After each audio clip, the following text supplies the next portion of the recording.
Hey everyone, welcome back. If you're a frequent flyer with Southwest Airlines, you know that getting a great seat can make or break your trip. Today, we're breaking down how to use your Southwest credit card for upgraded boarding in 2025.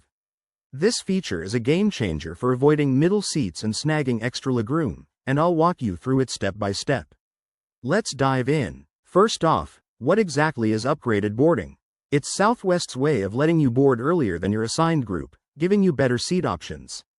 With the Southwest credit card, you earn points and companion pass qualifications that can unlock this perk more easily. In 2025, Southwest has made some updates to make it even simpler, so let's get to the how. Step 1. Make sure your Southwest credit card is linked to your Rapid Rewards account. If you haven't already, log into your Southwest account online and add your card details.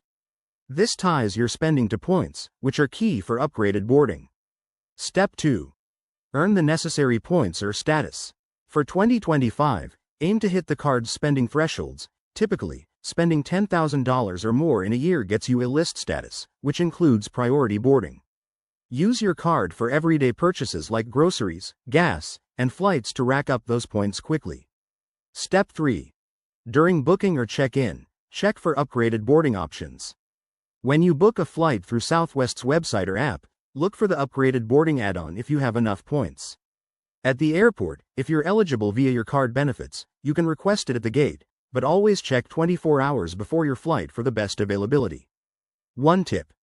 Combine your card points with other Southwest perks, like the early bird check-in, for even better chances. Remember, upgraded boarding isn't guaranteed, so plan ahead. By now, you should feel confident using your Southwest credit card for upgraded boarding in 2025. It's all about smart spending and timely actions. If you found this helpful, hit that like button and subscribe for more travel hacks. Safe travels, and I'll see you in the next video.